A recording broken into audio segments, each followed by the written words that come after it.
குருபியோ நமக, சிவாய நமக. நம்ம இன்று சிந்திக்க போகக்கூடிய ராகம், அதாவது முன்றைய பதிவில் உள்ள தொடர்பில் இருக்கக்கூடிய ராகத்தை பற்றி ஒரு சில வரிகளை பேசிவிட்டு இன்று சிந்திக்கக்கூடிய, அதாவது இந்த பதிவில் சிந்திக்கக்கூடிய ராகத்தை பற்றியும் நம்ம பேச போகிறோம். என்னது என்றால், முதலில் நம்ம பார்த்தது மாயா மாளவகவுளை, இறந்தவர்களுக்கு கூட உயிர்ப்பிக்கக்கூடிய ராகம் என்று நம்ம பார்த்தோம். அடுத்து பூபாலம் பார்த்தோம். பூபாலத்தில் என்ன என்றால் உடல், மனம், சித்தம், புத்தி, அது நல்ல ஒரு மெடிடேஷனோட விஷயத்திலையும் நல்ல நற்சிந்தனையோடு இருக்கக்கூடிய விஷயத்தையும் நம்ம சிந்தித்தோம்.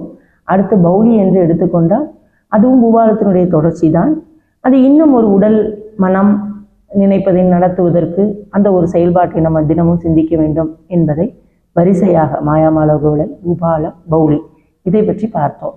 அடுத்து என்ன பார்க்க போகிறோம் என்றால், அடுத்து ரேவகுப்தியை பார்க்க போகிறோம். அதற்கு முன்னால் நம்ம முந்தைய பதிவில் நம்ம ஒரு கீத கோவிந்தத்தை பற்றி சிந்தித்தோம் இல்லையா? கீத கோவிந்தம் என்றாலே ஒரு கல்யாணம், ஒரு சந்தோஷம், ஒரு முயற்சி, ஒரு குடும்பத்தாருடைய ஒற்றுமை, இதுடைய சம்பந்தப்பட்ட ராகத்தை பற்றி நம்ம பேசும் பொழுது பூபால ராகத்தை பற்றியும் பேசியிருந்தோம். அது எதனுடைய தொடர்ச்சி என்றால், நம்ம கீத கோவிந்தம், அதாவது 7வது அஷ்டபதி, சிவ அஷ்டபதி 7வது அஷ்டபதி, அதுவும் பூபால ராகம்தான். மீனாட்சி சுந்தரேஸ்வரரை பற்றி நம்ம நினைக்கும் பொழுது ஒரு சந்தோஷமான ஒரு சூழ்நிலையை ஏற்படுத்துவதற்கு, வீட்டில் குடும்பத்தில் ஒற்றுமையை ஏற்படுத்துவதற்கு, மனோபலத்தை ஏற்படுத்துவதற்கு இந்த ராகத்தினுடைய ஒரு சிறப்பான விஷயத்தை சொல்லிவிட்டு இந்த கீத கோவிந்தத்தையும் நம்ம சிந்தித்து விட்டு அடுத்து ரேவகுப்திக்கு செல்வோம். ரேவகுப்தி ராகம் என்பதை பற்றியும் பார்ப்போம், அதனுடைய மருத்துவ குறிப்பையும் பார்ப்போம். ஏன்னா ஆல்ரெடி மாயாமாளவகவுளை, பௌலி, பூபாலம் இதனுடைய மருத்துவ குறிப்புகளை நம்ம சிந்தித்து விட்டோம். ராகத்தை பற்றியும் சிந்தித்து விட்டோம். ஒரு சின்ன விஷயங்களை உங்களுடைய காலகட்டத்தில், இன்றைய காலகட்டத்தில் உங்களுக்கு அது நல்ல மனோபலத்தையும் தைரியத்தையும் கொடுப்பதற்கு, ஒரு ஈஸியான ஒரு விஷயத்தை வழிநடத்தி செல்வதற்கும் இந்த ராகத்தை பற்றி நம்ம என்ன செய்ய போகிறோம், சிந்திக்க போகிறோம். அதனுடைய 2-3 வரிகளை நான் பாடிவிட்டு நம்ம எங்கே போக போகிறோம், ரேவகுப்தி ராகத்தை பற்றியும் பேசுவோம். இப்போ அதுக்கு என்ன பார்க்க போகிறோம் அப்படின்னு சொன்னால், ஃபஸ்ட்டு நம்மளுடைய 7வது அஷ்டபதி, அதாவது கீத கோவிந்தம், நம்மளுடைய மகா பெரியவாளுடைய ஆசீர்வாதம் பெற்ற அவருடைய ஒரு மூலமாக நம்ம பாடுவது மாதிரி நம்ம சிந்தித்து கொண்டோமானாலும் நமக்கு அது ரொம்ப சிறப்பு. இன்னொன்று இதில் நம்ம இதில் என்ன சொல்கிறோம் அப்படின்னா, இறைவனுடைய ஒரு சந்தோஷமான ஒரு மனோநிலையை, ஒரு கல்யாணம் என்றாலே ஒரு குடும்பத்தில் என்ன செய்வோம், முதல்ல வீட்டில் வெள்ளை அடிப்போம். வெள்ளை அடித்து அதனுடைய காரியங்களை செயல்படுத்துவதற்கு முயற்சிகள், அடுத்தது புத்தாடை வாங்குவது, ஒரு வீட்டாருடைய இன்னொரு வீட்டாருக்கும் உள்ள ஒரு மனோ சந்தோஷத்தை பகிர்ந்து கொள்வது, எந்த விதமான தங்கு தடை இல்லாமல் நம்முடைய வாழ்க்கையை சிறப்பாக நடத்துவதற்கு இதை நாம் சிந்திப்போம் என்று சொல்லிவிட்டு, மாமியம் சலிதாபிலோக்ய பதம் வது நிச்சயேன சாபராததயா மயாபின வாரிதாதி பயேன ஹரி ஹரி ஹதா ஹிருதயதா. அடுத்து சிவாஷ்டபதி எடுத்துக்கொண்டோம் என்னால், லீலயா கலஹே கதா கபட கிருதாவனிநேயம் மானினி மத நேன மாமபி சந்தனோதி பதேயம் சிவ சிவ குலாசலி சிதயா. அடுத்து மீனாட்சி கல்யாண அஷ்டபதி, அது இதுவும் பூபால ராகம்தான், இதுவும் 7வது அஷ்டபதி தான்.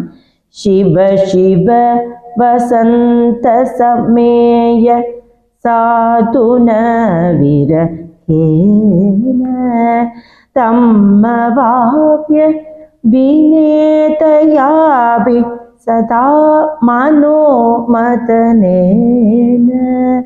தாபஹாரித யாமி யாத்ரி பாதயோ நமயேன தம்மவாப்ய வினோதயாயி கதா மனோமதனேன அதா சிவ சிவ. அப்போ பூபாலம் என்றாலே ஒரு சந்தோஷத்தை கொடுக்க வேண்டியது என்றது இதிலிருந்து நீங்கள் நன்கு தெரிந்து கொள்ளுங்கள். குடும்ப ஒற்றுமையும் இருக்கும், மனோபலமும் கிடைக்கும். நடைபயிற்சியின் மூலமாக அன்றைய காலகட்டத்தில் இருக்கக்கூடிய இன்றைய காலகட்டத்தில் இருக்கக்கூடியவர்களும் அதை பழகிக் கொள்வதற்குரிய ஒரு சூழ்நிலையும் உச்சி முதல் பாதம் வரை நம்ம புத்துணர்ச்சி பெறுவதும் இதிலிருந்து நம்ம தெரிந்து கொள்கிறோம். அடுத்து என்ன சிந்திக்க போகிறோம் என்றால் ரேவகுப்தி. ரேவகுப்தி என்றால் ஒரு விசேஷமான ராகம். எப்படி மாயாமாலகோழியோ, எப்படி பௌலியோ, எப்படி பூபாலமோ, அதே போல இப்போ ரேவகுப்தி என்பதையும் பற்றி நம்ம ரொம்ப விசேஷமாக நம்ம சிந்திக்க போகிறது என்னன்னா, தினமும் அனுதினமும் நம்முடைய வாழ்க்கையில் உடல் ரீதியான ஹெல்த் சம்பந்தப்பட்ட, அதாவது நம்ம லாங் லிவ் லைஃப் அப்படின்னு சொல்கிறோம், அதாவது லாங்டிவிட்டி அப்படின்னு சொல்கிறோம். அந்த லாங்டிவிட்டினா என்னது? தினமும் அனுதினம் நம்மளோட இன்று திங்கள், செவ்வாய், புதன், வியாழன், வெள்ளி, சனி, ஞாயிறு எல்லா நாட்களும், எல்லா மாதங்களும், எல்லா நேரமும் நம்ம கூட நல்ல சந்தோஷமாக இருந்து கொண்டு வைராக்கியத்தோடு நம்மளுடைய முட்டு வலி, நம்முடைய உடல் நாடி நரம்புகள் இருக்கக்கூடிய போன்ஸ், அடுத்து இது எல்லாமே என்ன ஆகும் அப்படின்னா, அந்த ரேவகுப்தி ராகத்தை கேட்க கேட்க அந்த பெயின் எல்லாம் என்ன ஆகுமா, ரிமூவ் ஆகிவிடும். அப்போ பெயின் ரிமூவ் ஆகிடும்னா என்னது? இன்னொரு வகையில் நம்ம பார்த்து கொண்டோம்னா ட்ரக்ஸ். இப்போ இந்த காலகட்டத்தில் மாணவர்களும் சரி, ஒரு பெரியவர்களும் சரி, ஏதாவது ஒரு பழக்கத்திற்கு, அதாவது ட்ரக்ஸ்னால் நம்ம எல்லாரையும் சொல்வதில்லை, பழக்கம் அடிமையாகி இருப்பவர்கள் அப்படின்னு எடுத்துக்கிறோம். அடிமைனா என்னது? டெய்லி பழக்கம் பண்ணி இருப்பாங்க இல்லையா, அந்த பழக்கத்தை ஒவ்வொரு நாளும், அதாவது முதல் நாள் இந்த ராகத்தை கேட்டுவிட்டு ஓரளவுக்கு நம்மளுடைய உடல்நிலையை சரிப்படுத்தி கொள்ளலாம், கொஞ்சம் அதுலேருந்து நம்ம வெளியில் வருவோம். அடுத்து 2 நாள் 3 நாள் தொடர்ச்சியாக கேட்கும் பொழுது மனம் இந்த ட்ரக்ஸை விட்டால் என்ன, இந்த ஸ்மோக்கிங் இதை விட்டால் என்ன, அப்புறம் நம்ம ஒரு ட்ரிங்க்ஸ் பழக்கத்தை விட்டால் என்னன்னு ஒரு மனசு அதுக்குள்ளே லைக்க வைக்கும். அப்போ லைக்க வைக்கும்போது நம்ம என்ன பண்ணிக்கலாம், அதுலேருந்து நம்ம மீண்டு கொள்ளலாம். அப்போ அதுலேருந்து மீண்டு கொள்ளும்போது என்ன ஆகும் அப்படின்னா, நம்மளுடைய உடல் நல்ல புத்துணர்ச்சியோடு திடகாத்திரமாக நல்ல ஒரு மனதை ரொம்ப அது ஆக்கிரமிக்குமா. மனதை ஆக்கிரமிக்கும் போது நம்மளோட உடல் செயல்பாடு நன்றாக ஆகிவிடும் இல்லையா. அது மட்டும் இல்லை, இந்த போன்ஸ் எல்லாம் புத்துணர்ச்சி பெறும். நம்ம எப்படி ஏற்கனவே சொல்லியிருக்கோம், அந்த ராகத்தினுடைய தொடர்ச்சின்னு சொல்லியிருக்கோம். எந்த ராகம்? மாயாமாலகோலை, பௌலி, பூபாலம், ரேவகுப்தி. அப்போ இதையெல்லாம் வரிசையாக அதிகாலை, அதுக்கப்புறம் கொஞ்ச நேரம் கழித்து, அதுக்கு அடுத்த நேரத்திற்கு பௌலிக்கு அடுத்து ரேவகுப்தி. இதை கண்டினியூஸாக கொஞ்சம் தினமும் இல்லை, அனுதினமும் இல்லை, ஒவ்வொரு வருடமும் இல்லை, எல்லா நாளும் எல்லா நேரமும் ஒரு நிமிஷம் கூட நம்ம அதிலேருந்து பிறழாமல் நம்ம அதை சிந்தித்தோமானால் நம்முடைய உடலும் மனமும் நல்ல ஒரு சூழ்நிலையில் நம்மளை கொண்டு செலுத்தும். அதற்கு நம்ம என்ன செய்ய போகிறோம்னா, ஒரு 2 பாடல் மட்டும் நான் உங்களோட ஷேர் பண்ணிக்க போகிறேன். என்னது அப்படின்னா, பொன்னான் மேனியனே புலித்தோலை அரை கசைத்து மின்னார் செஞ்சடை மேல்மேலில் கொன்றை, மின்னார் செஞ்சடை மேல்மேலில் கொன்றை அணிந்தவனே மன்னே மாமணியே அப்படின்னு ஒரு பாடல். அடுத்தது சினிமா பாடல்கள் என்று எடுத்துக்கொண்டால், அவள் விழிகளில் ஒரு பழரசம், ஒரு பொன்மானை நான் காண தகதிமித்தோம். இது சினிமா பாடல். சலங்கையிட்டாள் ஒரு மாது சங்கீதம் நீ பாடு. அடுத்தது இன்னொரு நம்ம ஒரு தமிழ் பாடலை எடுத்து கேட்போமாயனால் சிந்திப்போம் என்பது என்னது என்றால், ஏழுமலை ஏறி உந்தனை காண வந்த ஏழையை காத்தருள மனம் இல்லையா, 7 ஜென்மங்கள் எடுத்தெடுத்தே இழைத்த எளியேனின் இரங்கல் குரல் கேட்கவில்லை யா.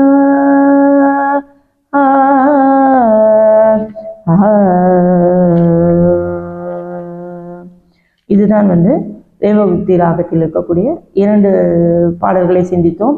ஒரு சினிமா பாடல்களையும் சிந்தித்தோம். எல்லோரும் நலமுடன் வளமுடன் சிந்தித்து உங்களுடைய வாழ்க்கையை நெடுநாளும் நல்ல விதமாக வாழ்வதற்கு உங்களுடைய முட்டு வலிகள், நரம்பு வலிகள், அது சம்பந்தப்பட்ட ஒரு வலியை நிவாரணத்துடன் இந்த ராகத்தை மனதோடு ஒருமுகத்தன்மையோடு சிந்திக்கும் பொழுது ஒரு பல்வேறு விதமான, அதாவது ட்ரக்ஸ் அப்படின்னு சொல்கிறோம், ட்ரிங்க்ஸ் அப்படின்னு சொல்கிறோம், ஸ்மோக்கிங் சொல்கிறோம், இதெல்லாம் நமக்கு இன்க்ரீஸ் த காசஸ் இல்லையா? நம்மளுடைய உடம்புல நோய்களை மட்டும் இல்லை, உடம்பையே கூட அழித்து விடும். அதை இல்லாமல் வைத்து கொள்வதற்கு இந்த ராகத்தை சிந்தித்து எப்படி சிந்திக்க வேண்டும்? முதலில் மாயாமாலவர்களை, அடுத்து பௌளி, அடுத்து பூபாலம், அடுத்து ரேவகுத்தி. இதை எந்த வரிசையில் வேண்டுமானாலும் வைத்துக் கொள்ளலாம். ஆனால் முதலில் எடுப்பது பூபாலம், மாயாமாலவர்களை, பௌளி, ரேவகுத்தி எடுத்துக்கொண்டால் இன்னும் சிறப்பு.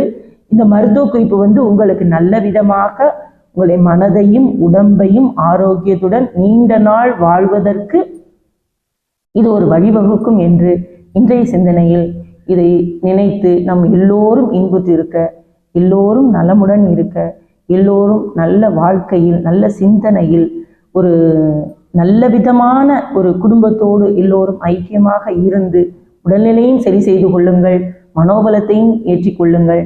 நீண்ட நாள் வாழ்வதற்கு இந்த ராகம் உங்களுக்கு கை கொடுக்கட்டும். இது இறைவனுடைய ஒரு அனுகிரகத்தோடு இந்த நாளை தொடங்குவோம் என்று சிந்தித்து, ஒரு பியோன்மக சிவாய நமக, எல்லோரும் இன்புற்றிருக்க நாமும் நம் அனைவரும் சிந்திப்போம் என்று கூறி, இந்த நாளை, இந்த பொழுதை, இந்த மாதங்கள், இந்த வருடங்கள் எல்லோரும் நன்றாக இருப்பதற்கு நாம் என்ன செய்வோம்? சிந்திப்போம். வாழ்க வளமுடன். சிவாய நமக. மூட்டு வலிக்கு மனப்போராட்டங்களும் அடிப்படை காரணமாகிறது என இயற்கை மருத்துவம் கூறுகிறது. எனவே மூட்டு வலிக்கு முற்றுப்புள்ளி வைக்க வேண்டுமானால் மனப்போராட்டங்களை மாற்றியமைக்க வேண்டும். அதற்கான வழிகாட்டும் ராக தகவல்களை இசையாசிரியர் திருமதி ஆர் ராமலட்சுமி அவர்கள் சிறப்பாக கூறினார்கள். அவருடைய ஸ்ரீ அகாடமி மூலம் பலரும் பயன்பெற்று வருகிறார்கள். இத்தகைய வாழ்வை செம்மையாக்கும் இந்த ராக ஈடுபாடு கொண்டு வாழ்வில் வெற்றி பெற வாழ்த்தி உங்கள் அனைவரையும் அடுத்த பதிவில் சந்திக்கிறோம். அதுவரை நன்றி.